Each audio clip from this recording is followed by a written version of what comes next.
अस्सलाम वालेकुम सर। वालेकुम अस्सलाम सर, कैसे हैं आप? जी ठीक जी है। अल्हम्दुलिल्लाह, आप कैसे हैं सर? अल्हम्दुलिल्लाह ठीक ठाक। सर मुबारक हो आपको, लेक्चरर की मुबारक। जॉब आपको। शुक्रिया। जी तो सर अब आप अपने बारे में बताएं कि आपने मैथ को क्यों चूज़ किया था? हाँ, सबसे पहले तो मैं आपको शुक्रिया अदा करूँगा कि आपने जो है ना अपने चैनल के लिए ये एक मौका दिया। इससे ये है कि बहुत सारे बच्चों को इसका फ़ायदा होगा। और अ, जो अभी लेक्चरर का टेस्ट हुआ है, इसके लिए काफ़ी सारे बच्चों का फ़ायदा होगा। जी। तो मेरी स्टोरी मैं आपको बताऊं, मैट्रिक मैंने की गवर्नमेंट हाई स्कूल से। उसके बाद मैं एफएससी मैंने पंजाब कॉलेज कोटद्दू से की। और फिर अब लोग कहते हैं कि जी किस फील्ड में जाना चाहिए, तो मैं यही कहता हूँ कि भाई उस फील्ड में जाएं जिसमें आपको शौक हो, जिसको आप पसंद करते हो, जिसको आप करते हो आप थकते ना। आप मतलब बोरियत फील ना करें, ऐसे फील्ड में जाएं तो आपका स्कोप खुद ही बन जाएगा। तो मेरे मार्क्स थे 955, मैं इंटर टेस्ट करके मैं इंजीनियरिंग की तरफ भी जा सकता था, लेकिन मैं नहीं गया और मैंने बीएस मैथ्स को चूज़ किया। यहाँ पे भी मुझे कुछ लोग कह रहे थे कि भी आप जो है ना केमिस्ट्री की तरफ जाएं, उसका स्कोप है। मैंने कहा नहीं जी, ये मुझे क्योंकि पसंद है और मैं इसको मतलब पढ़ते हुए बोर नहीं होता, तो मैंने फिर बीएस मैथ चूज़ किया। और 2020 में मेरी डिग्री मुकम्मल हुई। डिग्री के मुकम्मल होने के हमारी डिग्री के 3 दिन बाद एडवर्टाइजमेंट आया 2020 लेक्चरशिप का। और मैंने उसमें अल्हम्दुलिल्लाह मैं ओवरऑल पंजाब में छठे नंबर पे था, ओपन मेरिट पे। जी। और मेरी एज भी, अभी जब मेरी ज्वाइनिंग हुई थी मेरी एज थी 22.5। अब मैं 23 ईयर्स का हुआ हूँ। तो ये मेरी मतलब सक्सेस स्टोरी है। मज़ीद आप पूछें। सर ये बताएं कि आपने तैयारी तैयारी कैसे शुरू की लेक्चरर की? तैयारी जो लेक्चरशिप का है, क्योंकि ये सब्जेक्ट का होता है। मैं पीपीएससी के हवाले से अगर बताना चाहूँ तो दो हमारे पास होती हैं कैटेगरी। एक होता है जनरल पीपीएससी, एक होता है सब्जेक्ट वाइज। जो जनरल पीपीएससी है वो काफ़ी टफ भी होता है और उसके अंदर सिलेबस बड़ा वाइड होता है। यूँ समझ लें कि समंदर है, कहीं से भी कुछ भी आ सकता है। लेकिन जो ये सब्जेक्ट का होता है ये बड़ा लिमिटेड कह लें इसको। जो आपने 4 साल बीएस या एमएससी बीएससी में पढ़ा हुआ है मैथमेटिक्स का कोर्स, 80% आपका वो आ जाता है। वो आप जब लिमिटेड कोर्स है, आपको पता है ये आउटलाइन है, तो आप उसको करने में बड़े आसानी से उसको कर सकते हैं। तो सब्जेक्ट के लिए मैं यही कहूँगा कि जब भी कोई सब्जेक्ट के रिलेटेड अपॉर्चुनिटी आए तो आप उसको ज़रूर अवेल करें और उसकी तैयारी करें। तैयारी का तरीका बड़ा सिंपल था कि सब्जेक्ट के हवाले से मैंने बीएस की आउटलाइन जो थी वो बनाई। और हम्म। उस आउटलाइन से मैंने ये किया, एचईसी की वेबसाइट से भी मिल जाती है आपको बीएस की ना, 4 साल बीएस प्रोग्राम की मैथमेटिक्स की आउटलाइन। उसमें साफ ज़ेर हमने इंग्लिश उर्दू तो नहीं करना, इस्लामियात भी पढ़ते हैं, पाक स्टडीज भी पढ़ते हैं, वो तो हमने नहीं करना। जस्ट जो मतलब मैथ से रिलेटेड आपके सब्जेक्ट हैं उनकी आप लिस्ट बनाएं। मैंने उसी तरह से लिस्ट बनाई और फिर मैंने देखा कि किन सब्जेक्ट से एमसीक्यूज बन सकते हैं, क्योंकि सारे सब्जेक्ट से नहीं बनते। मेरा अप्लाइड मैथमेटिक्स था तो उसमें फ्लूइड मैकेनिक्स आ जाता है। और इसके अलावा एक दो सब्जेक्ट और भी आ जाते हैं जहाँ पे एमसीक्यूज बनना पॉसिबल नहीं होता, क्योंकि फ्लूइड मैकेनिक्स में लॉन्ग मतलब प्रॉब्लम सॉल्विंग होती है। तो आपको चाहिए कि आप उसकी वो सब्जेक्ट्स की लिस्ट बनाएं जिनसे आप जो है ना मतलब जिनसे एमसीक्यूज बन सकता हो।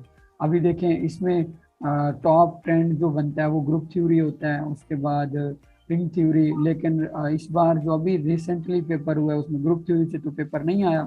हाँ। लेकिन लैप्लास हो गए हैं, कैलकुलस हो गया है, रियल और लीनियर अलजेब्रा हर बार बहुत इंपॉर्टेंट होता है। हर बार उसमें से बहुत सारे एमसीक्यूज आते हैं। इसी तरह से टोपोलॉजी और कम्प्लेक्स एनालिसिस से हर बार आते हैं, नंबर थ्योरी से हर बार आते हैं। तो इस तरह आपने लिस्ट बनाई है, तकरीबन मैंने लिस्ट बनाई थी तो 16 से 17 सब्जेक्ट बनते हैं टोटल। और आप उनकी लिस्ट बनाएं, उनकी आउटलाइन आप एचईसी की वेबसाइट से जो आपने आउटलाइन पकड़ी हुई है उसको कर लें।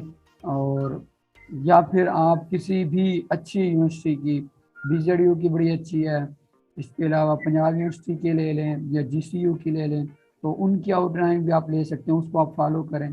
उससे रिलेटेड फिर हर एक सब्जेक्ट से रिलेटेड बुक्स उठाएं आप, इंटरनेशनल बुक्स कोशिश करें, इंटरनेशनल बुक्स को। तो अभी जो सिनेरियो आया था वो तो ये था कि प्रैक्टिस बुक्स से काफ़ी सारा पेपर था, लेकिन जो 2020 में पेपर आया था हमारा वो बहुत टफ था, और वो ना इंटरनेशनल बुक से था। और इंटरनेशनल बुक से क्यों था, इसकी रीज़न ये होती है कि पेपर बनता है हमारे यूनिवर्सिटीज़ के फुल प्रोफेसर बनाते होते हैं पेपर, तो हाँ। वो साफ ज़ाहिर है वो किसी न किसी इंटरनेशनल बुक को फॉलो कर रहे होते हैं।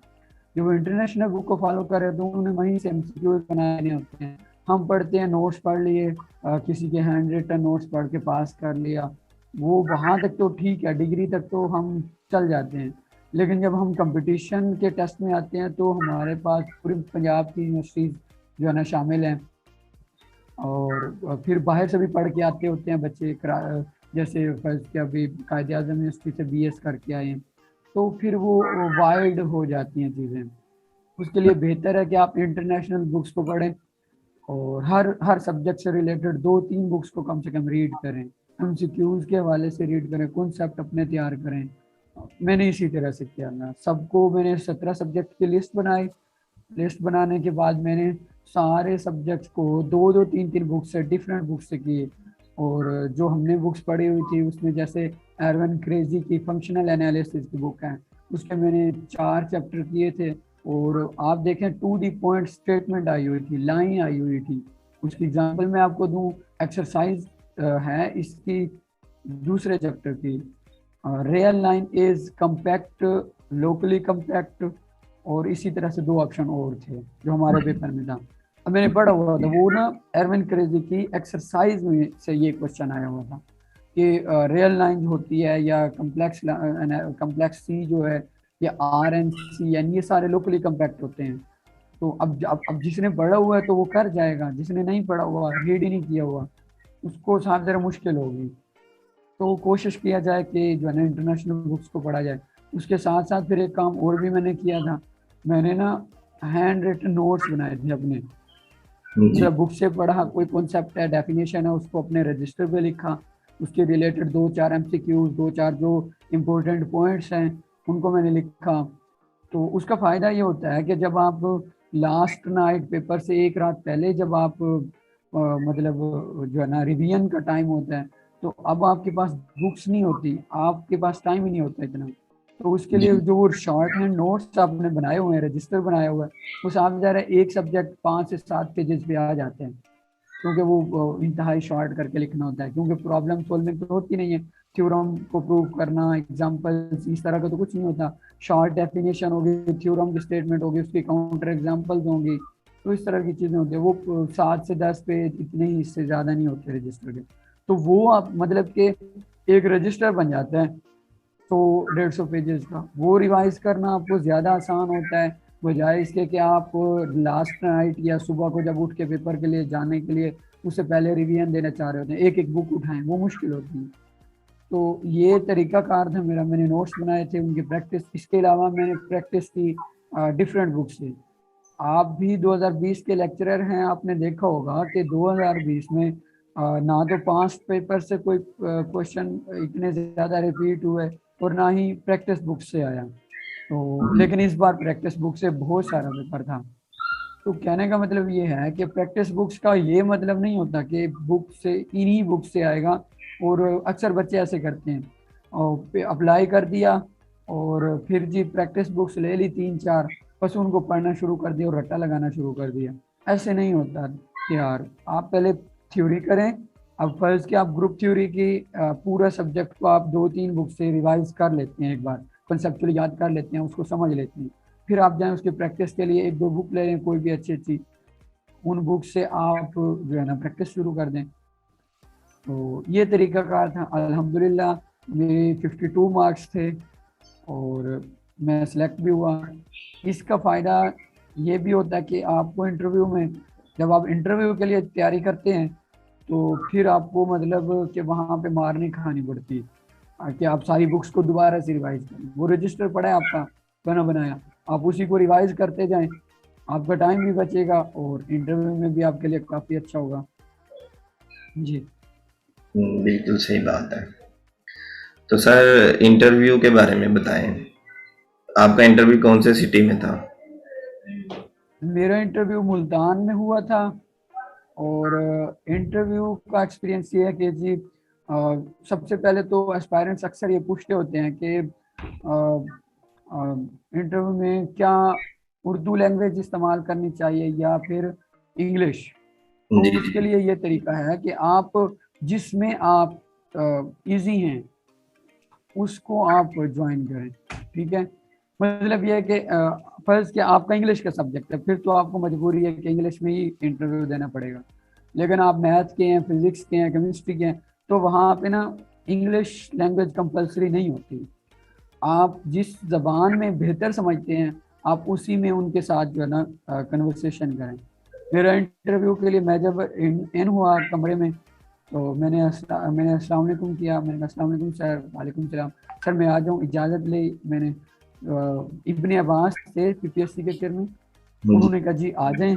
मैं अंदर गया। अब वहाँ पे मेरे बिल्कुल बैक पे जो है ना चेयर पड़ी हुई थी, मैं बैठ सकता था बगैर पूछे। लेकिन मैंने जो है ना इजाज़त ली। इजाज़त लेकर फिर मैं अंदर दाखिल हुआ और फिर मैं बैठा। मैंने कहा सर बैठ जाऊं। उन्होंने कहा जी बैठ जाए। अब देखिए मैंने उर्दू में स्टार्ट किया, तो हो अगर मैं कहता मे आई सिट सर और इस तरह की बातें करता इंग्लिश में, साफ ज़रा मैं शुरू में तो बोल लेता। वो तो हमारे से बड़े प्रोफेशनल लोग हैं, उनका तो ज़िंदगी का एक्सपीरियंस होता है, वो हमसे ज़्यादा इंग्लिश बोल सकते हैं। हाँ, बिल्कुल। तो वो साफ ज़रा हमें फिर इंग्लिश में पकड़ सकते थे। वहाँ पे बंदा कॉन्फिडेंस भी लूज करता है। तो सबसे पहले यह है कि जिस लैंग्वेज में आप इजी समझते हैं आप उसी को चूज करें। आपको उर्दू में ज़्यादा आसानी पड़ती है तो उर्दू में लें, इंग्लिश में ज़्यादा आसानी पड़ती है तो इंग्लिश में। बिल्कुल सही बात है। बिल्कुल सही। तो इस तरह से ये मेरा स्टार्ट था। फिर जी उन्होंने जनरल इंट्रोडक्शन, मेरी डिग्रियां वगैरह सब कुछ पढ़ा हुआ था उनके पास। उन्होंने पूछा जी अभी आप फ्रेश जो है ना ग्रेजुएट हुए हैं, आप क्या करते रहे? मैंने कहा सर मैं पीपीएससी की तैयारी कर रहा था। फिर पूछा अच्छा यहाँ पे एक और चीज़ मैं बताता चलूँ। जब आप पे ये सारी चीज़ें हो जाती है ना शुरू की, तो उसके बाद आप कोशिश करें आप अपने ना डायरेक्शन दें। मुझे एक सीनियर ने बताया था कि पीपीएससी में दो बातें होती हैं, या तो इंटरव्यूअर आपको चलाता है या आप इंटरव्यूअर को चलाते हैं। तो इंटरव्यूअर को जब आप चलाते हैं तब आपकी सक्सेस रेट बढ़ जाता है, और अगर वो चलाए आपको तब आप मार खा जाते हैं। हाँ, बिल्कुल। हमारा उनको चलाने का मतलब ये होता है कि आप डायरेक्शन दें, आप अपनी फेवरेट सब्जेक्ट बताएं, फेवरेट फील्ड बताएं। फिर वो इंटरव्यूअर्स आपके फेवरेट फील्ड में से ही पूछते हैं, वहां से आपको आना चाहिए। ठीक है, वहां से अगर आपको नहीं आता तो फिर आपके लिए एक नेगेटिव पॉइंट है कि आपको फेवरेट में से नहीं आता, तो सोचें कि बाकियों का क्या हाल होगा। तो इस तरह से फिर जी मैंने फेवरेट सब्जेक्ट बताया उनको। मैंने कहा जी मैं वैसे तो मैंने सब कुछ तैयार किया हुआ है, लेकिन दो चार मैंने कैलकुलस बताया, ग्रुप थ्योरी बताया, मैट्रिक्स स्पेसेस बताया। ये मैंने बताया जी मेरे फेवरेट सब्जेक्ट थे। उन्होंने कहा जी ठीक है। उनमें से उन्होंने क्वेश्चन पूछना शुरू किए। सब्जेक्ट वाले ने पूछा मुझसे, पहला क्वेश्चन जो था वो था जी सैलो थ्योरम्स क्या होते हैं। सैलो फर्स्ट थ्योरम की स्टेटमेंट पूछी।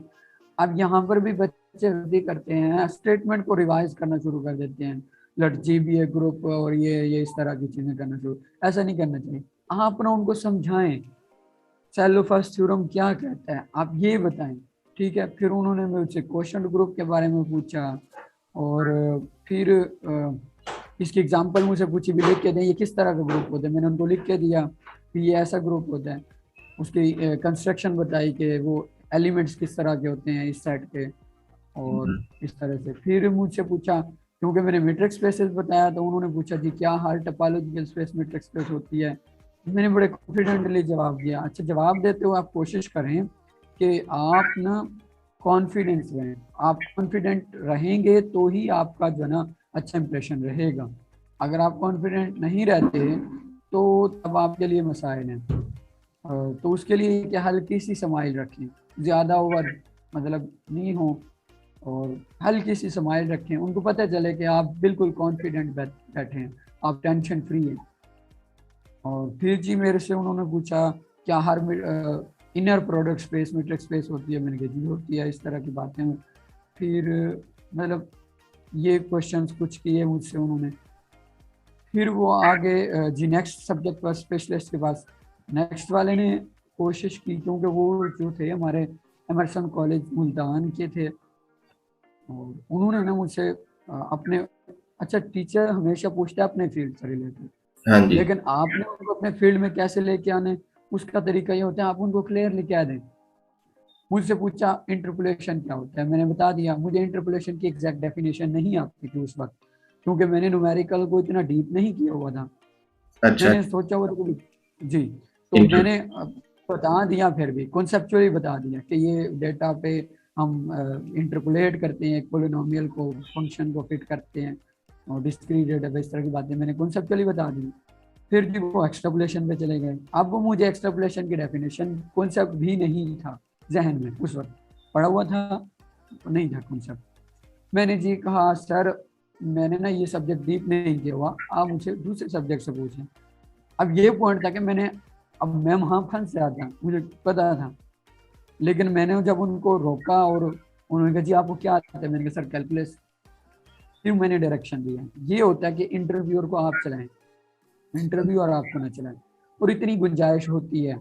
वो बच्चे को, जो इंटरव्यूअर्स होते हैं वो उनको पता होता है कि यहाँ पे साफ सारे हर चीज़ कुल नहीं होता, हर इंसान को हर चीज़ नहीं आती, तो वो बड़ी रिलैक्सेशन इस हवाले से देते हैं। मैंने कहा सर मुझे कैलकुलस आता है। उन्होंने कहा जी ठीक है, कैलकुलस में से बताया। कैलकुलस में से उन्होंने पूछा जी ग्लोबल मिनिमम लोकल मिनिमम होता है, कन्वर्स टू है कि नहीं है, ये सवाल पूछा। फिर लाइन इंटेग्रल क्या होता है लिख कर दिखाएं। फिर सरफेस इंटेग्रल क्या होता है इसके बारे में बताएं।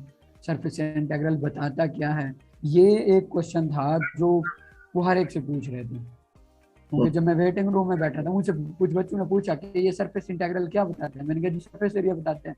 वो कहने लगे जी नहीं, मैंने कहा जी ठीक है आपकी मर्जी है। मैं बड़ा रिलैक्स होकर बैठ गया, मैंने उनको तवज्जो नहीं दी।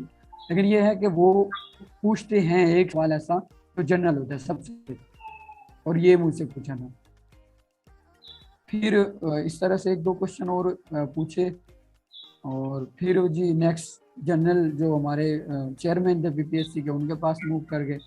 वहाँ पे जी फिर उन्होंने वही पूछा आपके गोल्स क्या हैं, आप कहाँ से हैं, आपके अब्बू क्या करते हैं, और आप मैथ्स में क्यों आए हैं, मैथ्स इतना मुश्किल सब्जेक्ट है। फिर मैंने यही रीज़न दी सर को, मैंने कहा सर मेरा मानना ये है कि इंसान को वो सब्जेक्ट चूज करना चाहिए जिसमें वो थकता ना हो, जिसको वो पढ़ते हुए बोर ना हो। तो मैंने कहा सर मैं मैथ्स पढ़ते हुए बोर नहीं होता था, इंटरेस्टिंग था मेरे लिए, मैं उधर आया और अल्हम्दुलिल्लाह मैं कामयाब हुआ। तो फिर मतलब आगे के प्लान्स क्या हैं, फ्यूचर गोल्स। मैंने कहा सर पहले तो लेक्चरशिप में जॉब करनी है, फिर फाइनेंशियली स्ट्रांग होके एमफिल पीएचडी की तरफ भी जाना है, क्योंकि मेरा मानना ये है कि हमारे मुल्क को रिसर्च की ज़रूरत है, अच्छी रिसर्च की, टेक्नोलॉजिकल रिसर्च की ज़रूरत है। फिर कहने लगे थी नहीं मैं तो नहीं समझता। मैंने कहा सर देखें आप, हम यहाँ से चावल गंदम वगैरह कितनी हम एक्सपोर्ट करते हैं, कपास, और वहाँ से आर्मी के हमें दो एक टैंक मिलते हैं, अरबों रुपए के टैंक मिलता है। तो ये है कि हमारे पास टेक्नोलॉजी नहीं है, हम कारें बाहर से इम्पोर्ट करते हैं। तो मतलब इस वजह से मेरा मानना यह है कि टेक्नोलॉजिकल रिसर्च हमें ज़रूरत है। तो उन्होंने कहा ठीक है, आगे चल पड़े।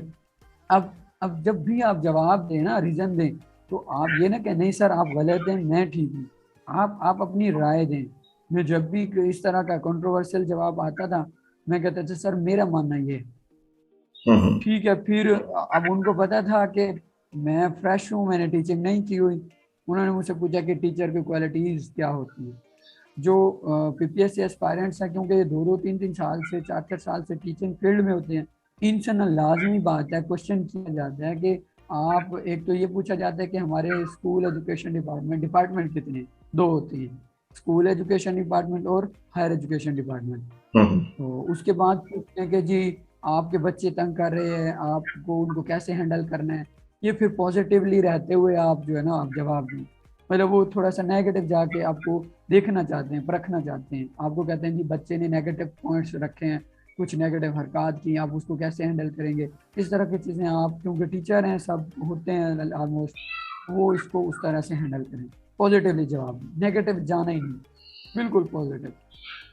फिर जी मेरे से, क्योंकि मेरी टीचिंग नहीं थी, मुझसे पूछा कि आप टीचर के बारे में बताएं, कोई टीचर की अच्छी क्वालिटीज़। मैंने कहा सर सबसे पहले अपडेटेड होना चाहिए माहौल के मुताबिक कि क्या चल रहा है, क्योंकि टीचर ने डायरेक्शन देनी होती है अपने बच्चों को अपडेटेड सिस्टम के हवाले से।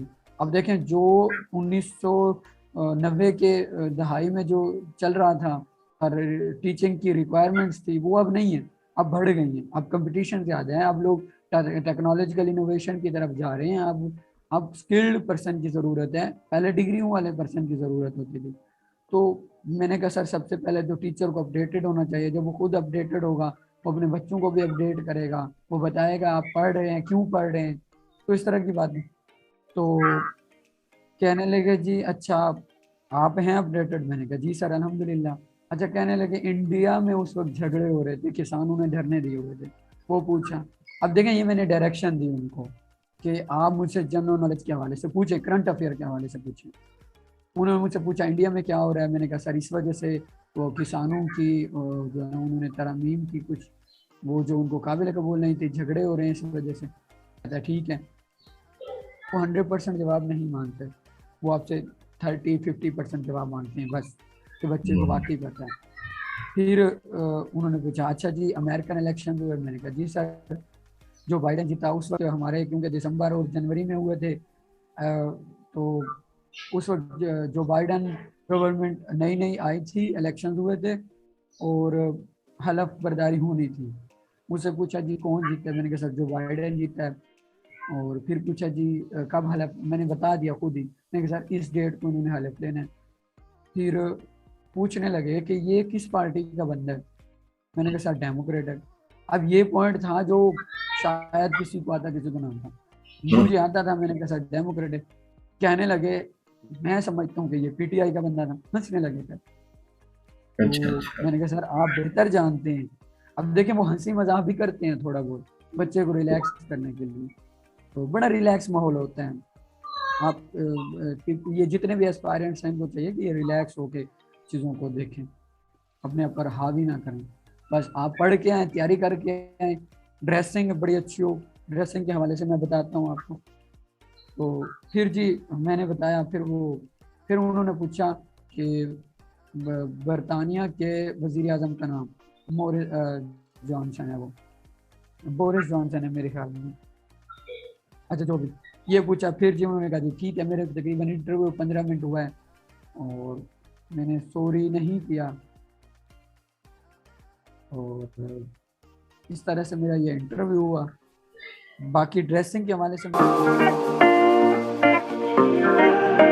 इंटरव्यू में 90% मैटर करता है आपका ड्रेसिंग और आपका कॉन्फिडेंस और आपकी कन्वर्सेशन। अपनी ड्रेसिंग पे बड़ा फोकस करके जाएं।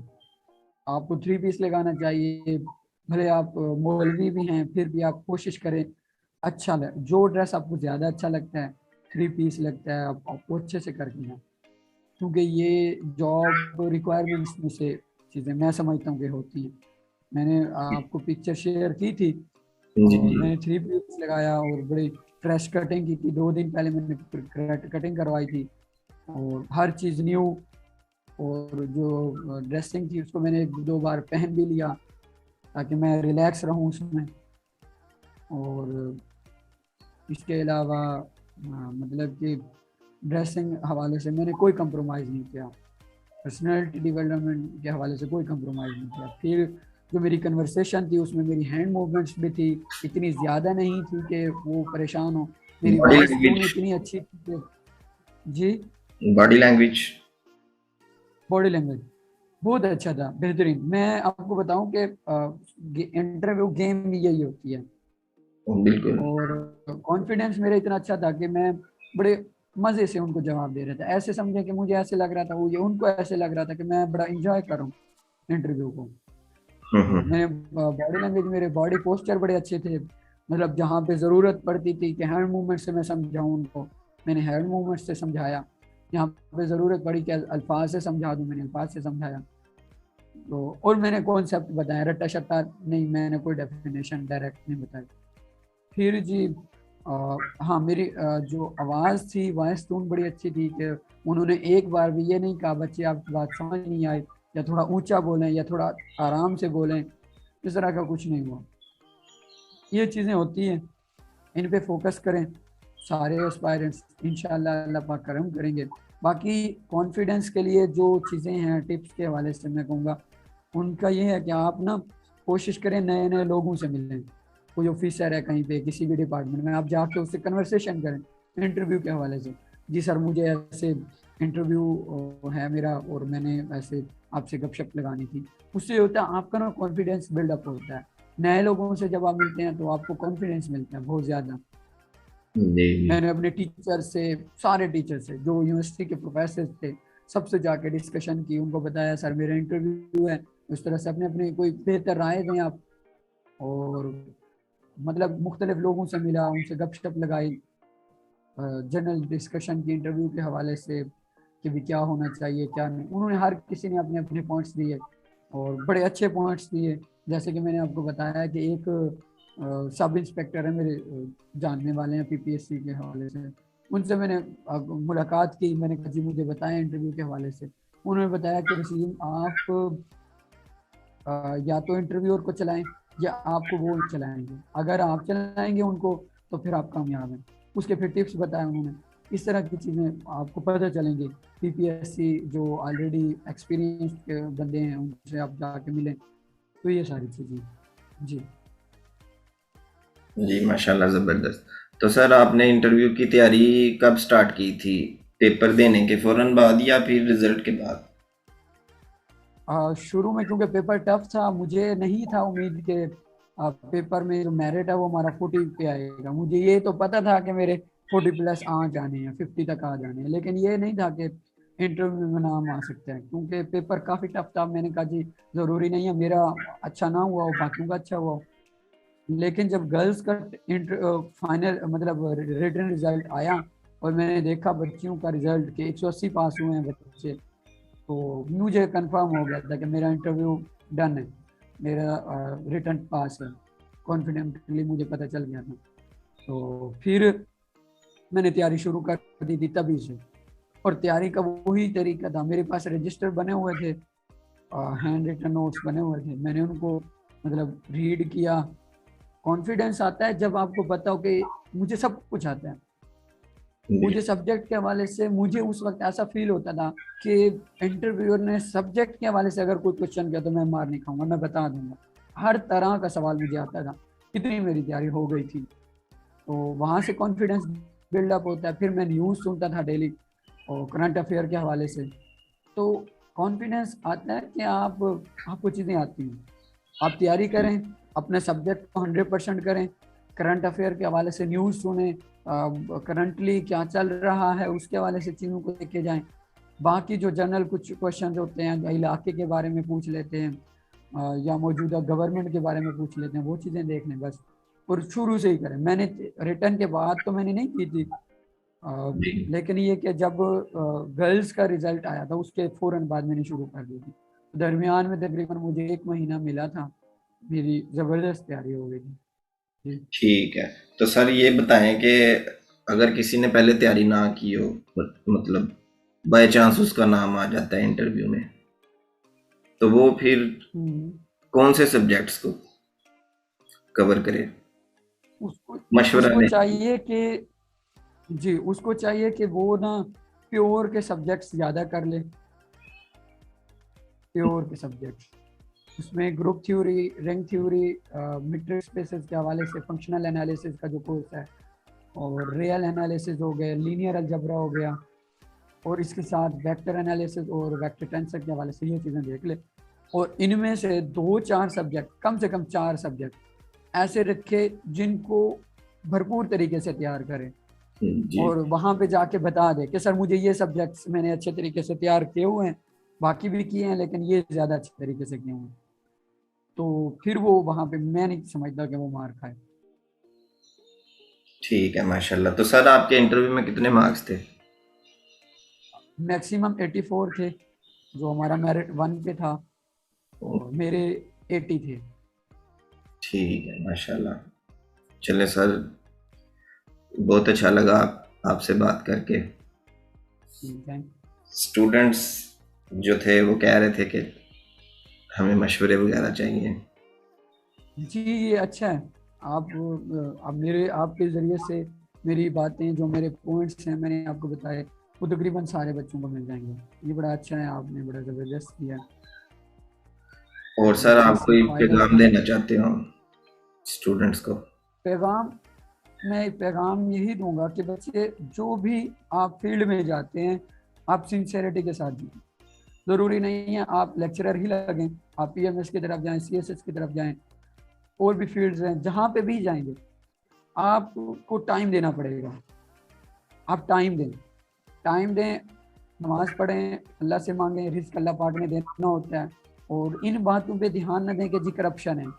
मैंने जब तैयारी शुरू की थी तो मुझे एक दोस्त ने कहा जी आप नहीं हो सकते, क्योंकि 24 लाख की सीट बिक रही है। मैंने कहा जी अगर फर्ज क्या 92 ओपन मेरिट पे हैं और सारी बिक जाती हैं और दो बचती हैं, तो मैं उन दो के लिए कोशिश करूंगा। मतलब मैंने करप्शन की इस तरह की बातों पे ध्यान नहीं दिया। तो मैं यही कहूंगा सब बच्चों से कि ध्यान ना दें बिल्कुल इन बातों पे, आप अपना 100% दें बिल्कुल। और सिंसेरिटी के साथ दें।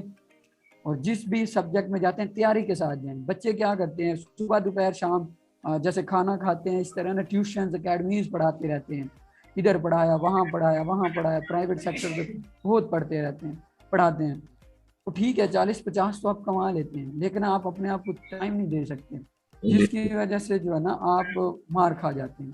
भाई जब भी आप कोई जॉब का अपॉर्चुनिटी आती है आप उसकी तैयारी करके जाएं, बगैर मुकाबले में ऐसे ना जाएं, तैयारी करके जाएं। और आप यकीन करें अगर 10,000 एप्लीकेंट है तो 2,000 बच्चे ऐसे होते हैं जो प्रॉपर तैयारी के साथ जाते हैं, बाकी 8,000 ऐसे ही आते हैं, मुंह उठा के आ जाते हैं, भाई ये अप्लाई किया बस अल्लाह ने चाहा तो टेस्ट हो जाएगा, और ये सारी चीज़ें। तो टेस्ट तैयार करके जाएं, ये मेरी उनसे नसीहत है। बाकी मेरी दुआएं हैं सबके साथ, SPPSC एस्पायरेंट्स के साथ हैं। अल्लाह पाक सबको जो है ना तरक्कियाँ दे और जॉब्स दे। बड़े मुश्किल हालात हैं, अल्लाह पाक उनके लिए आसानियाँ करे।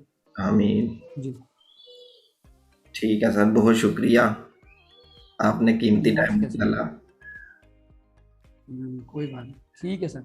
अल्लाह हाफिज़, अस्सलाम वालेकुम। वालेकुम अस्सलाम।